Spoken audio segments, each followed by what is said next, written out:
Rockets, missiles, hypersonic glide vehicles, most modern weapons that fly through the air have one thing in common: they're fast. But in Russia, it's a slow-moving threat that's having an unusual heyday. Small propeller planes laden with explosives are being flown autonomously to sensitive sites deep within Russian territory, damaging refineries and destroying radar sites, among other things. I mean, clearly, this is just one example of the innovation and creativity of Ukraine. And I think that stems from a nation who sees an existential threat to their survival. And so they're using all capabilities. Lance Landrum is a retired Air Force Lieutenant General. He's also a senior fellow at the Center for European Policy Analysis. During a recent virtual press conference focusing on the use of drones in Ukraine and the lessons NATO nations can take, Landrum said one of the biggest is recognizing gaps in Russia's air defenses aren't exclusive to Russia. I think that we should take that to heart and not have hubris that we wouldn't have the same problems. That's one thing about these drones of all different sizes, the small, medium, and large, that they can exploit gaps and seams in traditional air defense systems in ways that traditional offensive systems haven't in the past. And Landrum isn't alone in his assessment. Gordon Davis, a retired Army Major General and another SEPA senior fellow, agrees. This issue of low altitude threats is one shared by all nations, Russia, the West, etc. We have yet to really optimize capability to identify low altitude, slow moving threats, and then have a integrated network that can respond to those threats rapidly. The problem is most modern air defenses are calibrated to detect and stop fast-moving threats, many of which would come from over the horizon.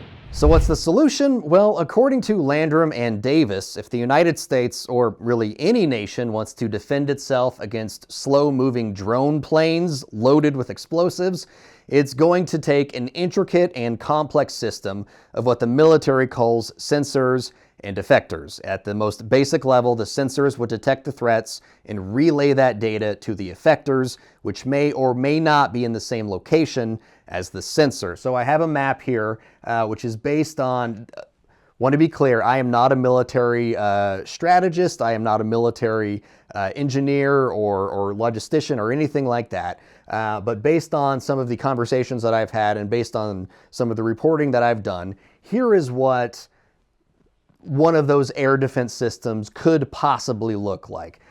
Each one of these yellow diamonds represents a sensor location. Now, like I said, this is coming from Ryan. This is not coming from the US DoD.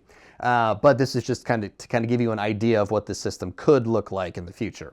So each one of these yellow diamonds is a sensor, and it would cover based on its range and its capabilities. There could be more of these sensors, could be less, but it would cover the breadth of the mainland United States, probably some of the border areas as well. When we're talking about how do we cover things out on the ocean, well, we all remember the Chinese spy balloon, right? Well, if we had some balloons, which the United States definitely does have some of these balloons, we could float them in the atmosphere, off the coast of the United States, load these things up with all sorts of sensor packages to be able to sense if one of these slow-moving drones starts to approach the United States. Also, we can have these balloons flying over mainland United States as well. There's no necessary restriction in place against the United States air defense system doing something like that. But these sensors would all send their signal intelligence to the effectors.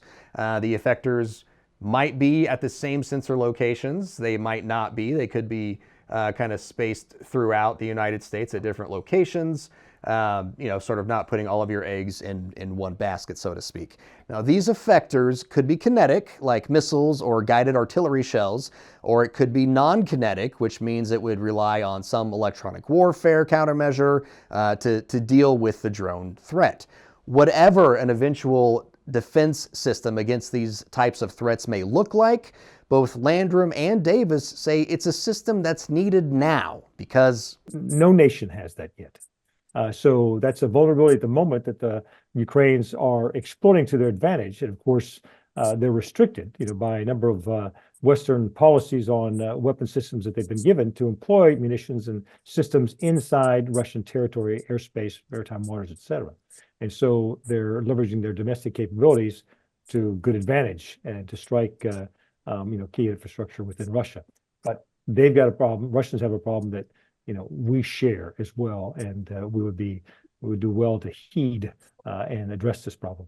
For more of our unbiased, straight fact reporting on the war in Ukraine, be sure to download the Straight Arrow News app today or visit us at san.com. For Straight Arrow News, I'm Ryan Robertson.